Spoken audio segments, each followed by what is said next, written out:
시청자 여러분 안녕하십니까? 우리 사회의 뜨거운 이슈를 다각적으로 살펴보는 이슈체크입니다. 지속적으로 상승하고 있는 서울 아파트 값을 잡기 위해 정부가 민간택지 분양가 상한제 도입을 앞두고 있습니다. 이에 대해 업계와 전문가들은 추가 규제의 단기적인 가격 억제 효과는 예상되지만 분양가 상한제 확대 도입으로 인한 중장기적인 악순환을 우려했습니다. 오늘 이슈체크에서는 논란이 이어지고 있는 분양가 상한제에 대해 살펴보겠습니다. 먼저 첫 번째 이슈체크에서 분양가 상한제 도입에 따른 시장의 변화를 살펴보겠습니다.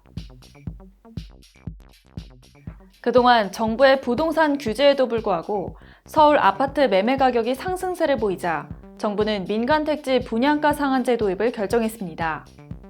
분양가 상한제는 감정평가된 아파트 토지비에 정부가 정해놓은 기본형 건축비를 더하는 방식으로 분양가를 산정합니다.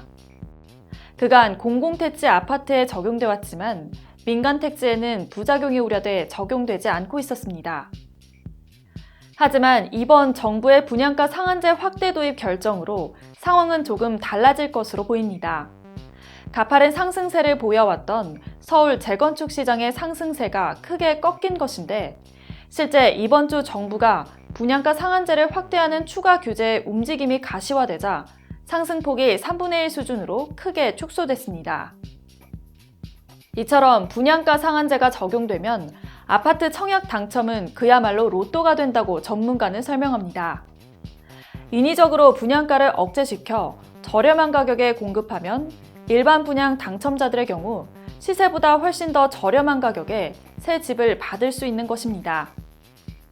따라서 인기 지역에 주택 수요자들이 몰리는 로또 분양 현상이 심화될 것으로 예상됩니다. 아울러 분양가 상한제가 시행되면 실수요자들이 값싼 아파트를 노리고 전세 거주를 선호할 가능성이 높아집니다. 실제로 과거 분양가 상한제의 부작용으로 집값을 잡으려다 오히려 공급이 위축되면서 전세 대란이 일어나 부동산 혼란이 야기되기도 했습니다. 이렇듯 집값 상승을 막으려는 취지 뒤에 다양한 우려가 제기되는 것이 사실인데요. 두 번째 이슈 체크에서는 분양가 상한제의 우려점에 대해 부동산 관계자의 의견을 들어보겠습니다.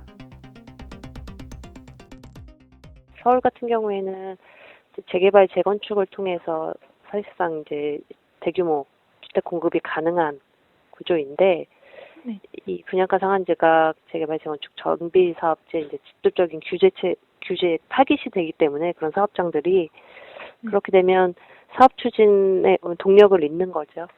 그래서 이제 신규 공급이 축소됨으로 인해서 그거로 인한 가격 불안이 좀 야기될 수 있다라는 얘기가 지금 나오고 있는 거고, 지금 뭐 재건축 사업장에 여러 가지 규제들이 계속 가해지고 있는데 이제 분양가 상한제까지 더해지게 되면 아마 사업 추진에 좀 속도가 늦어지거나 지연될 가능성이 높다 이렇게 보여져요. 공급 부족에 대한 보완책이나 그 공급 확대책이 같이 병행되지 않으면 이걸로 인해서 이제 서울에 다시 공급 부족 이슈가 부각이 되면서 또 다시 이제 공급 부족에 따른 집값 상승으로 이어질 수 있다라는 게 이제. 서울 아파트 가격 상승세를 저지하기 위한 민간택지 분양가 상한제. 하지만 업계에서는 도심권 사업 위축에 따른 공급 부족 문제가 중장기적 부작용으로 대두될 것이라는 우려가 커지고 있습니다. 분양가 상한제 확대 도입의 우려점들에 대한 보완책 마련도 반드시 필요해 보입니다. 이슈 체크 김아련이었습니다.